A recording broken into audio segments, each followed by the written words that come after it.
Hello friends, ಹೇಗಿದ್ದೀರಾ ಎಲ್ಲರೂ? Welcome back to ನೇತ್ರ village life style YouTube channel. ನಾನು ನಿಮ್ಮ ಪ್ರೀತಿಯ ನೇತ್ರ. ಈಗ ಆಲ್ರೆಡಿ ನಿಮ್ಮೆಲ್ಲರಿಗೂ ಗೊತ್ತಿರೋ ಹಾಗೆ ನಾನು ಅಮ್ಮ ಮನೆ ರಿಲೇಷನ್ನಲ್ಲಿ ಒಂದು ಫ್ಯಾಮಿಲಿ ಫಂಕ್ಷನ್ನ ಅಟೆಂಡ್ ಮಾಡೋದಕ್ಕೆ ಅಮ್ಮ ಊರಿಗೆ ಬಂದಿದ್ದೀನಿ ಅಂತ ಗೊತ್ತಲ್ವಾ. ಸೊ ಇವತ್ತು ನಾವು ಅಲ್ಲಿಗೆ ಹೋಗಬೇಕಿತ್ತು. ಇದು ಬಂದು ಶನಿವಾರದ ವ್ಲಾಗ್, ಕಂಟಿನ್ಯೂಷನ್ ವ್ಲಾಗ್ ಅಲ್ವಾ. ಅದಕ್ಕೆ ಮಧ್ಯಾಹ್ನದ ಮೇಲೆ ಸ್ವಲ್ಪ ಅಮ್ಮ ರೇಷನ್ ಕೊಡ್ತಾ ಇದ್ದಾರೆ, ಹೋಗಿ ರೇಷನ್ ತೊಗೊಂಬರೋಣ ಅಂದರು. ನಾನು ಅಮ್ಮ ನನ್ನ ಮಗಳು ಹೋಗ್ಬಿಟ್ಟು, ಇಲ್ಲಿ ಇಬ್ಬರದೇ ಅಲ್ವಾ ರೇಷನ್ ಕೊಡೋದು, ಅಮ್ಮಂದು ತಮ್ಮಂದು, ಹೋಗಿ ರೇಷನ್ ಎಲ್ಲ ತೊಗೊಂಬಂದ್ಬಿಟ್ಟು ನಾವು ಇವಾಗ ಫಂಕ್ಷನ್ಗೆ ಹೋಗೋಕ್ಕೆ ರೆಡಿ ಆಗೋಣ ಅಂದ್ಬಿಟ್ಟು ಅಲ್ಲಿಂದ ಬರೋ ಅಷ್ಟೊತ್ತಿಗೆ ಸುಸ್ತಾದಂಗೆ ಆಯಿತು. ಸ್ವಲ್ಪ ಹೊತ್ತು ರೆಸ್ಟ್ ತೊಗೊಂಡು ಆರಾಮಾಗಿ ಹೋಗಿ ಮುಖ ತೊಳ್ಕೊಂಡು ಬಂದು ಈಗ ಫಂಕ್ಷನ್ಗೆ ಹೋಗೋದಕ್ಕೆ ರೆಡಿ ಆಗ್ತಾಯಿದ್ದೀನಿ. ನಾನು ಫಸ್ಟ್ ರೆಡಿ ಆಗೋದ್ರಲ್ಲಿ ಫಸ್ಟು ಫಾಲೋ ಮಾಡೋ ಪ್ರೊಸೀಜರ್ ಏನಂತಂದರೆ ಏನು ಗೊತ್ತಾ? ಯೋಚನೆ ಮಾಡ್ತಾಯಿದ್ದೀರಾ? ಏನಿಲ್ಲ, ಫಸ್ಟು ನನ್ನ ಮಗಳನ್ನ ರೆಡಿ ಮಾಡೋದು. ನನ್ನ ಮಗಳನ್ನ ಆರಾಮಾಗಿ ರೆಡಿ ಮಾಡಿ ಬಿಟ್ಬಿಟ್ರೆ ನಾನು ಒಂಚೂರು ನೆಮ್ಮದಿಯಾಗಿ ರೆಡಿ ಆಗ್ಬೋದು, ಇಷ್ಟೇ. ಅದಕ್ಕೆ ಇವಾಗ ನಾನು ನೋಡ್ತಾ ಇದ್ದೀರಲ್ಲ, ಬ್ಯಾಂಗಲ್ಸ್ ಎಲ್ಲ ಹಾಕ್ಕೊಂಡಿದ್ದೀನಿ. ಡ್ರೆಸ್ ಔಟ್ಫಿಟ್ ಬಂದು ಒಂದು ಕುರ್ತಾ ಹಾಕ್ಕೊಂಡಿದ್ದೀನಿ. ಆ್ಯಂಡ್ ಅದ್ರ ಜೊತೆಗೆ ಸಿಂಪಲ್ಲಾಗಿ ಮೇಕಪ್ ಮಾಡಿಕೊಂಡು ರೆಡಿ ಮಾಡ್ಕೊಂಡಿದ್ದೀನಿ. ಆ್ಯಂಡ್ ಹೇರ್ ಸ್ಟೈಲ್ ಬಂದು ನಾನು ಹೇರ್ ಸ್ಟೈಲ್ ಏನು ಮಾಡೋದಿಲ್ಲ. ಆ್ಯಂಡ್ ಇಲ್ಲಿ ಹೊರಗಡೆ ಹೊರಟ್ರೂ ಅಷ್ಟೇ ಕ್ಯಾಶುಯಲ್ ಅಷ್ಟೇ. ಫಂಕ್ಷನ್ಸಲ್ಲೂ ನಾನೇನು ತುಂಬ ಹೇರ್ ಸ್ಟೈಲ್ ಅಂತೂ ನನಗೇನು ಬರೋದೇ ಇಲ್ಲ ಬಿಡ್ರಿ. ಏನಿದ್ರು ಬಫ್ತಾಗಿ ಇಲ್ಲಾಂದರೆ ಕ್ರಾಫ್ ತೆಗೆದುಬಿಟ್ಟು ಎಣಿಯೋದು, ಇಲ್ಲ ಬನಾನಾ ಕ್ಲಿಪ್ ಹಾಕೋದು, ಇಷ್ಟೇ ನಾನು ಮಾಡೋದು. ಇವತ್ತು ಅಷ್ಟೇ ನೋಡಿ, ಸಿಂಪಲಾಗಿ ಬನಾನಾ ಕ್ಲಿಪ್ ಹಾಕ್ಕೊಂಡಿದ್ದೀನಿ. ಆ್ಯಂಡ್ ಮೇಯ್ನಾಗಿ ನಾನು ಎಷ್ಟೇ ರೆಡಿ ಆದರೂ, ನಾನು ಏನೇ ಮಾಡಿದ್ರು ಕುಂಕುಮ ಇಡೋದು ಮಾತ್ರ ಮರಿಬಾರ್ದು ಹೆಣ್ಮಕ್ಳು. ಅದರಲ್ಲೂ ಆ್ಯಸ್ ಯೂಶ್ವಲಾಗಿ ಮದುವೆ ಆಗಿರೋ ಹೆಣ್ಮಕ್ಳು. ಆ್ಯಂಡ್ ಅದು ಒಂದು ಸಿಂಬಲ್ ಅಂತ ತೋರಿಸ್ಕೊಬೇಕು ಅಂತ ಅಲ್ಲ, ಬಟ್ ಅದು ನಮಗೆ ತುಂಬ ಒಂದು ಲಕ್ಷಣ ಕೊಡುತ್ತೆ ಮುಖಕ್ಕೆ, ಅದಕ್ಕೋಸ್ಕರ.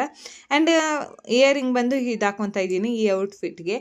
ಆ್ಯಂಡ್ ಈ ಬೇರೆಯವರೆಲ್ಲ ಹೇಳ್ತಾರಲ್ಲ, ಲಿಂಕ್ ಕೊಡ್ತೀನಿ, ಅದನ್ನು ಕೊಡ್ತೀನಿ, ಇದನ್ನು ಕೊಡ್ತೀನಿ, ಆ ಥರ ಎಲ್ಲ ನನಗೇನಿಲ್ಲ. ನಾನು ಬಂದು ಆಲ್ಮೋಸ್ಟು ಈ ಥರ ಜ್ಯುವೆಲ್ಸ್ ಆಗ್ಬೋದು, ಏನೇ ಒಂದು ಆಗ್ಬೋದು, ಆಫ್ಲೈನಲ್ಲಿ ಶಾಪಿಂಗ್ ಮಾಡೋದು. ಎಲ್ಲನೂ ಹೊರಗಡೆ ಹೋದಾಗ ಅಂಗಡಿಗಳಲ್ಲಿ, ಕೆಲವೊಂದು ಜಾತ್ರೆಗಳಲ್ಲೂ ಅಷ್ಟೇ ಈ ಥರ ಎಲ್ಲನ ನೋಡಿದಾಗ ನನಗೆ ಅಟ್ರಾಕ್ಟಿವ್ ಅನ್ನಿಸ್ತು, ನನಗಿಷ್ಟ ಆಯಿತು ಅಂತ ಅಂದರೆ ನಾನು ತೊಗೊಳೋದು ಅಷ್ಟೇ. ನೋಡಿ, ನನ್ನ ಮಗಳಿಗೆ ಸಿಂಪಲ್ಲಾಗಿ ಅಷ್ಟೇ ಒಂದು ಹೊಸದೇ ಡ್ರೆಸ್ಸು ರೆಡಿ ಮಾಡಿದ್ದೀನಿ. ಆ್ಯಂಡ್ ಅವರು ಅವಾಗವಾಗ ಮಿಸ್ಸಾಗಿ ಒಂದೊಂದ್ಸತಿ ಚಡ್ಡಿಲೇ ಪ್ಯಾಂಟಲ್ಲೇ ಸುಸು ಮಾಡ್ಕೊಳೋದ್ರಿಂದ ಅವ್ರಿಗೆ ಪ್ಯಾಂಟ್ ಒಂದು ಚೇಂಜ್ ಮಾಡಿಲ್ಲ ಅಷ್ಟೇ. ಆ್ಯಂಡ್ ನಾನು, ಅಮ್ಮ, ನನ್ನ ಮಗಳು, ನಮ್ಮಿಬ್ರದ್ದು ನಾವು ಆ ಥರ ರೆಡಿಯಾಗಿದ್ದು ಒಂದು ಫೋಟೋ ಹಾಕಿದ್ದೀನಿ.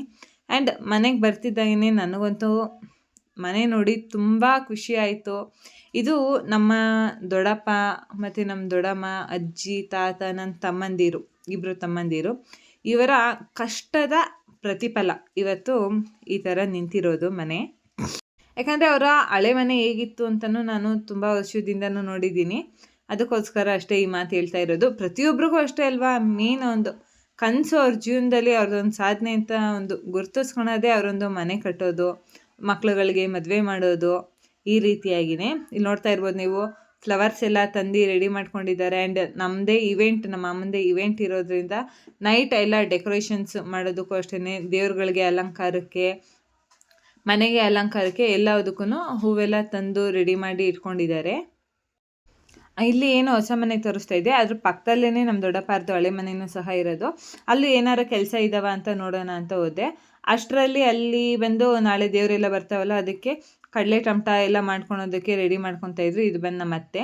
ನನ್ನ ಮಗಳು ಇಲ್ಲಿ ಕಡಲೆ ಬೀಜ ಎಲ್ಲ ಹುರಿದಿಟ್ಟಿದ್ದಾರಲ್ಲ, ಕೊಡಿ ಅಂತ ಹಠ ಮಾಡ್ತಾಯಿದ್ರು. ಅದಕ್ಕೆ ಅಲ್ಲೆಲ್ಲ ರೆಡಿ ಮಾಡಿ ಇಟ್ಬಿಟ್ಟು ಆರತಿ ನಾಳೆ ಮಾಡ್ಕೊಂಡ್ರಾಗುತ್ತೆ ಅಂದರು. ಅದಕ್ಕೆ ಐಟಮ್ಸ್ ಎಲ್ಲ ರೆಡಿ ಮಾಡಿಟ್ಟು ಮತ್ತೆ ಹೊಸ ಮನೆ ಕಡೆ ಬಂದು ಇಲ್ಲಿ ಬರ್ತಿದ್ದಾಗೆ ಐನರು ಬಂದಿದ್ದರು. ಅವ್ರಿಗೆ ಪೂಜೆ ಈಗೆಲ್ಲ ಏನೇನು ಐಟಮ್ಸ್ ಬೇಕು ಅದೆಲ್ಲ ಒಂದು ಸ್ವಲ್ಪ ನಾನೇ ನೋಡ್ಕೊತಾ ಇದ್ದೆ. ಯಾಕಂದರೆ ಸ್ವಲ್ಪ ರಿಲೇಷನ್ಸ್ ಎಲ್ಲ ಬರೋದು ಲೇಟ್ ಆಗುತ್ತೆ ಅಂತ ಹೇಳಿದರು. ಇನ್ನು ಒಬ್ಬೊಬ್ಬರೇ ಬರ್ತಾ ಇದ್ದಿದ್ದರಿಂದ ನಾವೊಂದು ಸ್ವಲ್ಪ ಬೇಗ ಹೋಗಿದ್ದಕ್ಕೆ ಏನೇನು ಐಟಮ್ಸ್ಗಳು ಅವ್ರಿಗೆ ಬೇಕು, ಅವ್ರು ಏನೇನು ಐಟಮ್ಸ್ ತಂದಿದ್ದಾರೆ, ಐನರ್ ಹತ್ರ ಏನೇನು ಅವ್ರಿಗೆ ಸಪ್ಲೈ ಮಾಡಬೇಕಿತ್ತು, ಇದನ್ನೆಲ್ಲ ಆಲ್ಮೋಸ್ಟ್ ನಾನು ನೋಡ್ಕೊತಾ ಇದ್ದೆ. ಇದು ದೇವ್ರದ್ದು ಫೋಟೋಗಳಿಟ್ಟಿದ್ರು, ಅದನ್ನಂತೂ ನೋಡಬೇಕಿತ್ತು. ಹೀಗೆ ದೇವ್ರು ಎದ್ದು ಬರ್ತಾವೇನೋ ಅನ್ನೋಷ್ಟು ಚೆನ್ನಾಗಿ ಅಲಂಕಾರ ಮಾಡಿದರು. ಈಗ ಬಂದು ನಾನು ಏನು ಮಾಡ್ತಾಯಿದ್ದೀನಿ ಅಂತ ನೋಡ್ತಾ ಇದ್ದೀರಾ, ಇಲ್ಲಿ ಮರಗಳಿಗೆ ಅರಿಶಿನ ಬೆಳೆಯೋದಕ್ಕೆ ನಾನು ರೆಡಿ ಮಾಡಿಕೊಟ್ರೆ ನನಗೆ ಏನಾರು, ಸೊ ಅದಕ್ಕೆ ನಾನು ಅರಿಶಿನ ಸಹ ಅದಕ್ಕೆಲ್ಲ ಬೆಳ್ಕೊಂಡು ರೆಡಿ ಮಾಡ್ಕೊತಾ ಇದ್ದೀನಿ. ಇದನ್ನು ಏನಕ್ಕೆ ರೆಡಿ ಮಾಡ್ತಾ ಇರೋದು ಅಂದರೆ, ನಾಳೆ ನಾವು ಗಂಗೆ ಪೂಜೆ ಮಾಡಿ ಗಂಗೆ ತರ್ತೀವಲ್ವಾ, ಸೊ ಅದಕ್ಕೆ 4 ಜನ ಗಂಗೆ ತರ್ತಾರಲ್ಲ, ಅವ್ರಿಗೆ ಮಡ್ಲು ತುಂಬೋದಕ್ಕೆ ಬಾಗ್ನದ ರೀತಿಯಲ್ಲಿ ಬಾಗ್ನ ಕೊಡಬೇಕಲ್ಲ, ಸೊ ಅದಕ್ಕೋಸ್ಕರ ಅವ್ರಿಗೆ ಕೊಡೋದಕ್ಕೆ ಬಾಗ್ನದ ಮರನೆಲ್ಲ ನಾನು ರೆಡಿ ಮಾಡ್ಕೊತಾ ಇದ್ದೀನಿ. ಬಾಗ್ನದ ಮರಕ್ಕೆ ನಾನು ಅರಿಶಿನ ಆ ಸೈಡಿಂದ ಈ ಸೈಡ್ಗೆ, ಈ ಸೈಡಿಂದ ಈ ಸೈಡ್ಗೆ ಇಂಟು ಮಾರ್ಕಲ್ಲಿ ಪ್ರತಿಯೊಂದನ್ನು ರೆಡಿ ಮಾಡಿ ಇಟ್ಕೊತಾ ಇದ್ದೀನಿ. ಆ್ಯಂಡ್ ಈಗ ಒಬ್ಬೊಬ್ಬರೇ ನೆಂಟರುಗಳು ಎಲ್ಲ ಬರ್ತಾ ಇದ್ದಾರೆ. ಸ್ವಲ್ಪ ನಾನು ಊರಲ್ಲೆಲ್ಲ ಬೆಳೆದಿರ್ಲಿಲ್ವಲ್ಲ, ಬೆಂಗಳೂರಲ್ಲಿ ಇದ್ದಿದ್ದು. ನಮ್ಮ ದೊಡ್ಡಮ್ಮನ ಕಡೆ ರಿಲೇಷನ್ಸು ನಮಗೆ ಏನು ಅಷ್ಟಾಗಿ ಪರಿಚಯ ಇರಲಿಲ್ಲ. ಬಟ್ ಆದರೆ ಈಗ ಫಂಕ್ಷನ್ನಲ್ಲಿ ಎಲ್ಲರೂ ಪರಿಚಯ ಇದ್ದರು, ಎಲ್ಲರೂ ತುಂಬ ಕ್ಲೋಸ್ ಇದ್ದರು, ಚೆನ್ನಾಗಿ ಎಲ್ಲರ ಜೊತೆ ಹೊಂದ್ಕೊಂಡು ನಮ್ಮದೇ ಫ್ಯಾಮಿಲಿ ಅವರೆಲ್ಲ ನನಗೆ ತುಂಬ ಮುಂಚೆಯಿಂದನೂ ಪರಿಚಯ ಇದ್ದರು ಅನ್ನೋ ರೀತಿಯಲ್ಲಿ ನಾವೆಲ್ಲ ಟೈಮ್ ಸ್ಪೆಂಡ್ ಮಾಡಿದ್ವು. ಕ್ವಾಲಿಟಿ ಟೈಮ್ ಅಂತಲೇ ಹೇಳ್ಬೋದು. ನನಗೆ ತುಂಬ ಖುಷಿ ಆಯಿತು. ನಾವು ಹೆಣ್ಮಕ್ಳು ಅಷ್ಟೇ ಅಲ್ವಾ, ನಮಗೆ ಪರಿಚಯ ಇಲ್ದಲೇ ಇರೋರನ್ನೇ ಆಗ್ಬೋದು, ಅವ್ರನ್ನ ನೋಡಿ ಒಂದು 5 ನಿಮಿಷ 10 ನಿಮಿಷ ಆಗ್ತಿದ್ದಂಗೆ ಅವ್ರನ್ನ ಮಾತಾಡಿಸ್ಕೊಂಡು ಚೆನ್ನಾಗಿ ಪರಿಚಯ ಮಾಡ್ಕೊಂಡ್ಬಿಡ್ತೀವಿ. ಈಗ ನೋಡ್ತಾ ಇದ್ದೀರಲ್ಲ, ನಾನು ಆ ಥರ ಇಂಟು ಮಾರ್ಕ್ನ ಈ ಥರ ಮರಗಳಿಗೆ ಬೆಳ್ಕೊಂಡು ರೆಡಿ ಮಾಡ್ಕೊತಾ ಇರೋದು. ಇದನ್ನು ನಾನು ಕ್ಲಿಯರಾಗಿ ತೋರಿಸೋಣ ಅಂದ್ಬಿಟ್ಟು ಇನ್ನೊಂದು ಸತಿ ತೋರಿಸ್ತಾ ಇದ್ದೀನಿ. ಇದು ಬಂದು ಗೋಪುರಂ ಅರಿಶಿನಕ್ಕೆ ಮಾಮೂಲಿ ನೀರನ್ನು ಹಾಕಿ ಕಲಿಸ್ಕೊಂಡಿರೋದು. ಇದು ಕೈಯಲ್ಲಿ ಹಾಕಿದ್ರೆ ಪೂರ್ತಿ ಕೈಯೆಲ್ಲ ಇದಾಗುತ್ತೆ ಅಂದ್ಬಿಟ್ಟು ಅಣ್ಣನೇ ಒಂದು ಬಾಳೆಹಣ್ಣು ಕೊಟ್ಟಿದ್ರು ಐನವರು. ಅದಕ್ಕೆ ಅದರೊಳಗೆ ಈ ಥರ ಹಾಕಿ ಅಂತ ಹೇಳ್ಕೊಟ್ರು, ಅದೇ ಥರ ಮಾಡ್ತಾಯಿದ್ದೆ. ಆ್ಯಂಡ್ ಈಗ ಬಂದು ಪ್ರತಿಯೊಂದು ಮರಕ್ಕೂ ಬಾಗಿನ ಸಾಮಾನು ಏನೇನು ಇಡಬೇಕು ಅಂತಂದರೆ ಎಲೆ, ಅಡಿಕೆ, ಒಂದು ಹಚ್ಚು ಬೆಲ್ಲ, ಕಾಯಿ, ಬಾಳೆಹಣ್ಣು, ಒಂದು 3ರಿಂದ 4 ಥರದ್ದು ತರಕಾರಿಗಳು, ಆ್ಯಂಡ್ ಅಕ್ಕಿ, ಮಡ್ಲಕ್ಕಿ, ಒಂದು ಚಿಲ್ಲರೆ ಕಾಯಿನು ಎಲ್ಲದನ್ನು ಇಟ್ಟು ರೆಡಿ ಮಾಡ್ಕೊಬೇಕು. ಅದೆಲ್ಲ ಆದಮೇಲೆ ನಾನು ಅರಿಶಿನದ ಪುಡಿಯಲ್ಲೇ ಬೆನ್ಕೊಂಡು ಮಾಡಬೇಕಿತ್ತು. ಅದನ್ನ ಹೇಳಿದ್ರು ಅಂದ್ಬಿಟ್ಟು ನೋಡಿ, ಈ ಥರ ಅರಿಶಿನದ ಪುಡಿಯಿಂದನೇ ಬೆನ್ಕೊಂಡು ಸಹ ಮಾಡಿಕೊಟ್ಟೆ ಐನವ್ರಿಗೆ. ಐನವರು ಅಷ್ಟೇ ನನಗೆ ಅಂದರೆ ಇವರು ನಮ್ಮ ಊರು ಪಕ್ಕದ ಊರವರೇ ಆಗಿರೋದ್ರಿಂದ ತುಂಬ ಮುಂಚೆಯಿಂದನೂ ಪರಿಚಯ ಅಲ್ವಾ. ನಮ್ಮ ಮನೆಯಲ್ಲೂ ಏನೇ ಪೂಜೆಗಳಾದ್ರೂ ಇವ್ರ ಕೈಲೇ ಮಾಡಿಸೋದು. ಅದಕ್ಕೆ ಅಣ್ಣ ತುಂಬ ಪರಿಚಯ ಇದ್ದರು. ನಾವು ಅವ್ರನ್ನ ಸ್ವಾಮಿ ಅಂತ ಕರೆಯೋದಕ್ಕಿಂತ ಅಣ್ಣ ಅಂತಲೇ ಕರೆಯೋದು ಜಾಸ್ತಿ ನಾನು. ಇದು ಬಂದು ದೇವ್ರ ಮನೆ ಲುಕ್. ನನಗಂತೂ ದೇವ್ರ ಮನೆ ತುಂಬ ಇಷ್ಟ ಆಯಿತು. ನಾನು ತುಂಬ ಇಷ್ಟಪಡುವಂಥ ಜಾಗ ಅಂದರೆ ಮನೇಲಿ ದೇವ್ರ ಮನೆಯೇ. ಈಗ ನೋಡ್ತಾ ಇದ್ದೀರಲ್ಲ, ಫೈನಲ್ ಔಟ್ಪುಟ್ ಈ ಥರ ಬಂದಿದೆ. ಈಗ ನೈಟ್ ಆಲ್ಮೋಸ್ಟ್ ಇಷ್ಟು ರೆಡಿ ಮಾಡಿ ಮುಗಿಸಿದ್ರು. ನಾವು ಕೆಲವೊಂದು ಆ ಕಡೆ ಈ ಕಡೆ ಬೇರೆ ಕೆಲಸಗಳಲ್ಲಿ ತೊಡಗಿದ್ದು. ನೋಡಿ, ಇವಾಗ ಬಂದು ನಮ್ಮ ದೊಡ್ಡಪ್ಪ ದೊಡ್ಡಮ್ಮ ಪೂಜೆಗೆ ಎಲ್ಲದಕ್ಕೂ ರೆಡಿ ಮಾಡಿದ್ರಲ್ಲ ಐನವರು. ಇವಾಗ ಇವ್ರ ಕೈಲೂ ಸಹ ಪೂಜೆ ಮಾಡಿಸೋದಕ್ಕೆ ಬಂದಿದ್ದಾರೆ. ನಾವು ಎಲ್ಲರೂ ಹೊರಗಡೆನೇ ಕೂತಿದ್ದೋ. ನಾನು, ಅಮ್ಮ, ಅದಕ್ಕೆ ಆಲ್ಮೋಸ್ಟ್ ಎಲ್ಲರೂ ರಿಲೇಷನ್ಸ್ಗಳೂ ಎಲ್ಲರೂ ಹೊರಗಡೆನೇ ಕೂತ್ಕೊಂಡು ಒಂದಷ್ಟು ಟೈಮ್ ಪಾಸ್ ಮಾಡ್ತಾಯಿದ್ದೋ. ಕೆಲವೊಂದು ಸಂಬಂಧಿಕರುಗಳು ನಾವು ದಿನ ಸಿಗ್ದಲ್ಲೇ ಇರ್ಬೋದು, ಮಾತಾಡ್ದಲ್ಲೇ ಇರ್ಬೋದು. ಅಪರೂಪಕ್ಕೆ ನೋಡಿದಾಗ ತುಂಬ ಖುಷಿಯಾಗುತ್ತೆ. ಒಂದಷ್ಟು ಪೂಜೆಗಳು ನಡೀತಾ ಇತ್ತು, ಅಷ್ಟರಲ್ಲಿ ಊಟಕ್ಕೆ ಕರೆದ್ರು ಅಂದ್ಬಿಟ್ಟು ನಾವು ಊಟಕ್ಕೆ ಬಂದಿದ್ದು. ನೈಟು ಸಿಂಪಲ್ಲಾಗಿ ಅನ್ನ ಸಾಂಬಾರು ಮಾಡಿದರು, ರಸಮ್ ಎಲ್ಲ ಮಾಡಿದರು, ಚೆನ್ನಾಗಿತ್ತು. ನಾವು ಎಲ್ಲ ಊಟಕ್ಕೆ ಕೂತಿದ್ದು. ಊಟ ಎಲ್ಲ ಮುಗಿಸ್ಕೊಂಡು ಬಂದಾದಮೇಲೆ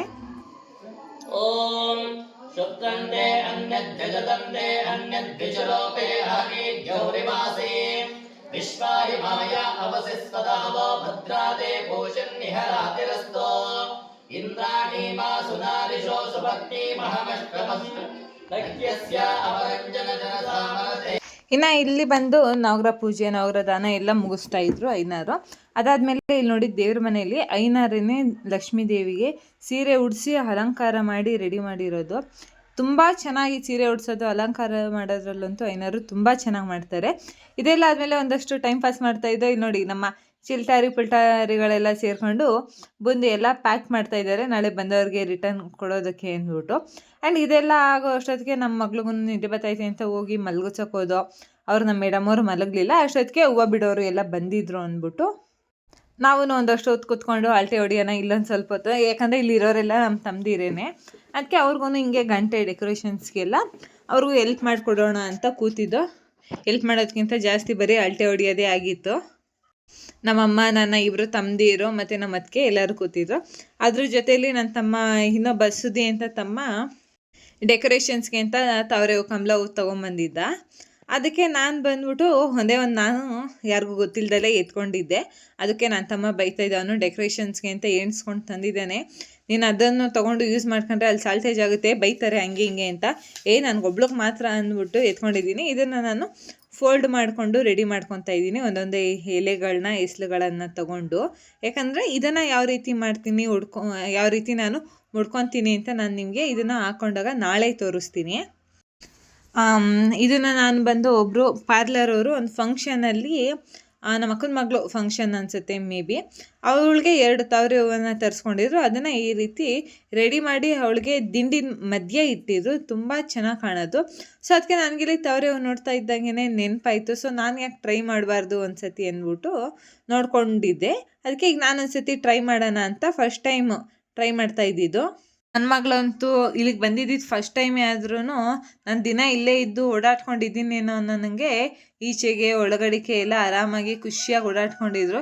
ಇಲ್ಲಿ ನೋಡಿ ಬೆಳಗ್ಗೆ ಅವರು ಐಸ್ ಕ್ರೀಮ್ ಕೊಡೋದಕ್ಕೆ ಅಂದ್ಬಿಟ್ಟು ಕಪ್ಸ್ ಎಲ್ಲ ತಂದಿಟ್ಟಿದ್ದಾರೆ. ಬಟ್ ಆದರೆ ನನ್ನ ಮಗಳು ಅದನ್ನೆಲ್ಲ ಇಟ್ಕೊಂಡು ಈಗಲೇ ಓಡಾಡ್ತಾ ಇದ್ದಾಳೆ. ನೋಡಿ ಈ ಥರ ಔಟ್ಲು ಏಟಲ್ಲಿ ಹಿಂಗೆ ಬರುತ್ತೆ. ಪೂರ್ತಿ ಯಾವ ರೀತಿ ಆಯಿತು ಅಂತ ಅದು ಕ್ಲಿಪ್ಪಿಂಗ್ಸ್ ತೊಗೊಂಡಿದ್ದೆ, ಬಟ್ ಏನೋ ಆಗ್ಬಿಟ್ಟಿದೆ.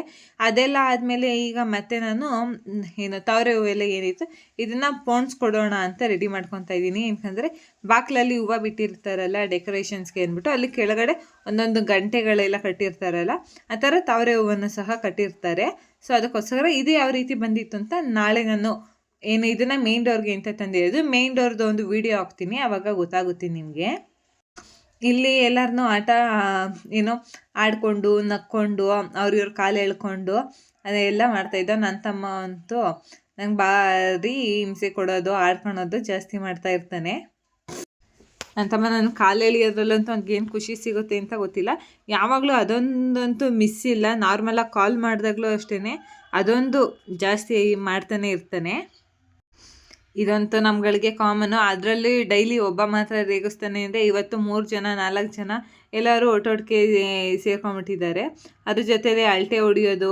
ನನ್ನ ಮಗಳನ್ನಂತೂ ನಾನು ಅವಾಗವಾಗ ಎಲ್ಲೋದ್ರು ಹಿಂದೆಗಡೆ ಹೋದ್ರ ಮುಂದಕ್ಕೆ ಹೋದ್ರ ಯಾರ ಜೊತೆಗೆ ಹೋದ್ರು ಅಂತ ಹುಡ್ಕೋದೇ ಆಗಿರುತ್ತೆ.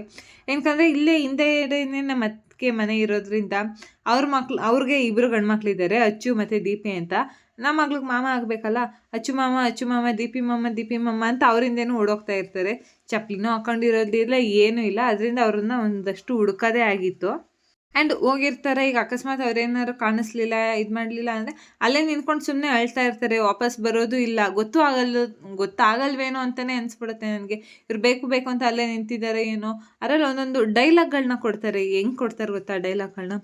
ಅಮ್ಮ ನನಗೆ ತುಂಬ ಭಯ ಆಗ್ತೈತೆ ಅಮ್ಮ, ನೀನು ಯಾಕೆ ಬಿಟ್ಟು ಹೋದೆ ಅಮ್ಮ ಅಂತ ನನ್ನನ್ನೇ ಕೇಳ್ತಾರೆ ಡೈಲಾಗ್ನ.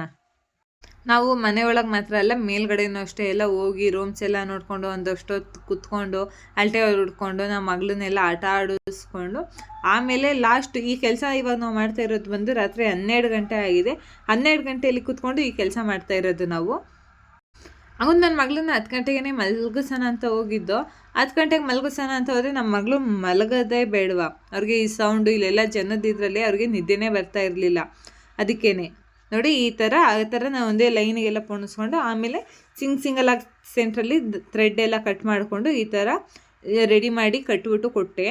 ಮಿಕ್ಕಿದ್ದೆಲ್ಲ ಅವರು ಮಾಡ್ಕೊತಾ ಇದ್ರು. ಹೂವು ಬಿಡೋಕ್ಕೆ ಅಣ್ಣ ಬಂದಿದ್ರಲ್ಲ, ಅವರು ನನ್ನ ತಮ್ಮದಿರು ಎಲ್ಲರೂ ಸೇರ್ಕೊಂಡು ರೆಡಿ ಮಾಡ್ಕೊತಾ ಇದ್ರು.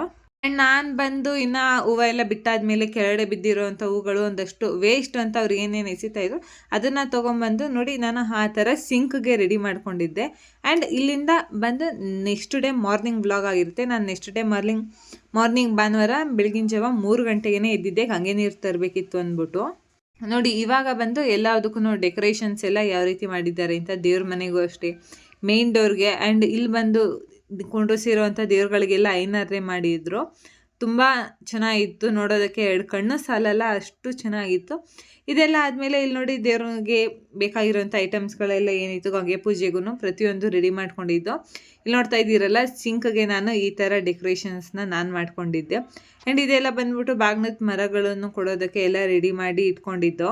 ಅಷ್ಟನ್ನೆಲ್ಲ ಮುಗಿಸ್ಕೊಂಡು ನಾನು ಹೋಗಿ ಸ್ನಾನ ಎಲ್ಲ ಮಾಡಿಕೊಂಡು ಸ್ಯಾರಿನೂ ಹಾಕ್ಕೊಂಡು ರೆಡಿಯಾಗಿದೆ. ಇದು ಬಂದು ನನ್ನ ಫಸ್ಟ್ ಔಟ್ಪುಟ್ ಆಗಿರುತ್ತೆ. ಆ್ಯಂಡ್ ಇದೆಲ್ಲ ಆದಮೇಲೆ ಅಲ್ಲಿ ರಂಗೋಲಿ ಬಿಡ್ತಾಯಿದ್ರು ನಮ್ಮ ದೊಡ್ಡಮ್ಮನ ರಿಲೇಟಿವ್ಸ್, ಅವರ ತಂಗಿದೀರು. ಇವರು ಅಂತೂ ಅಕ್ಕಂದಿರು ನನಗೆ ತುಂಬ ಇಷ್ಟ ಆದರು. ತುಂಬ ಚೆನ್ನಾಗಿ ನನ್ನ ಜೊತೆ ಮಾತಾಡಿಕೊಂಡು ಅಳತೆ ಹೊಡಿತಾಯಿದ್ರು. ಅದಕ್ಕೆ ಅವರು ಅಕ್ಕ ರಂಗೋಲಿ ಬಿಡ್ತಾ ಇದ್ರಲ್ಲ ಅವ್ರ ಜೊತೆ ಒಂದಷ್ಟು ಕಂಪ್ನಿ ಕೊಡ್ಕೊಂಡು ಕಲರ್ ಫಿಲ್ಲಿಂಗ್ ಮಾಡೋದಕ್ಕೆ ಆ್ಯಂಡ್ ಯಾವ ಥರ ಮಾಡಿದ್ರೆ ಚೆನ್ನಾಗಿರುತ್ತೆ ಅಂತ ಒಂದಷ್ಟು ಡಿಸ್ಕಷನ್ ಎಲ್ಲ ಮಾತಾಡಿಕೊಂಡು ರೆಡಿ ಮಾಡ್ಕೊತಾ ಇದ್ದೆ. ಇವಾಗ ನಾನು ಕಲರಿಂಗ್ ಮಾಡ್ಕೊತಾ ಇದ್ದೆ. ಇನ್ನೊಂದು ಅಕ್ಕ ಬಂದು ಬಾರ್ಡ್ರಿಗೆ ಯಾವ ಕಲರ್ ಹಾಕಿದ್ರೆ ಚೆನ್ನಾಗಿ ಕಾಣುತ್ತೆ ಅಂತ ಅವರು ಯೋಚನೆ ಮಾಡ್ತಾಯಿದ್ರು. ಇನ್ನೊಂದಕ್ಕ ಬಂದ್ಬಿಟ್ಟು ಕೆಳಗಡೆಯಲ್ಲಿ ವೆಲ್ಕಮ್ ಅಂತ ಬರೆಯೋದಕ್ಕೆ ರೆಡಿ ಮಾಡ್ಕೊತಾ ಇದ್ರು. ಅದಕ್ಕೆ ನಾನು ಬಂದ್ಬಿಟ್ಟು ಇಲ್ಲಿ ಬ್ಲೂ ಕಲರಲ್ಲಿ ಏನೇನು ಮಾಡ್ಬೋದು, ಯಾವ್ಯಾವ ಥರ ಹೈಲೈಟ್ ಮಾಡಿದ್ರೆ ಚೆನ್ನಾಗಿ ಕಾಣುತ್ತೆ ಅಂತ ಟ್ರೈ ಮಾಡ್ತಾ ಇದ್ದೆ. ನೋಡಿ, ಇದು ಬಂದು ನಾವು 3 ಜನ 1 ಅವರ್ ಕಷ್ಟಪಟ್ಟು ಹಾಕಿ ರೆಡಿ ಮಾಡಿರುವಂಥ ರಂಗೋಲಿ ಔಟ್ಪುಟ್ಟು. ಆದಮೇಲೆ ಈಗ ಬೆಳಿಗ್ಗೆ ಮುಡ್ಕೊಳೋರಿಗೆಲ್ಲ ಹೂವು ಕೊಡೋದಕ್ಕೆ ಅಂತ ರೋಸ್ ಎಲ್ಲ ಕಟ್ ಮಾಡಿ ಇಡ್ತಾ ಇದ್ದು.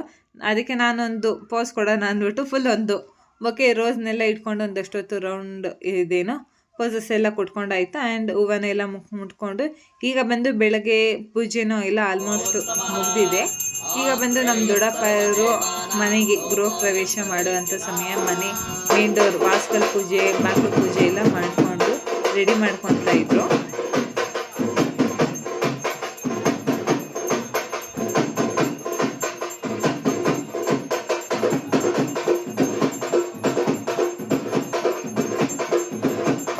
ಇದಾಗಿತ್ತು ನನ್ನ ಇವತ್ತಿನ ವ್ಲಾಗ್. ಈ ದಿನದ ವ್ಲಾಗ್ ಇನ್ನು ನೆಕ್ಸ್ಟ್ ಕಂಟಿನ್ಯೂಷನ್ ಪಾರ್ಟನ್ನು ಸಹ ಅಪ್ಲೈ ಮಾಡ್ತೀನಿ.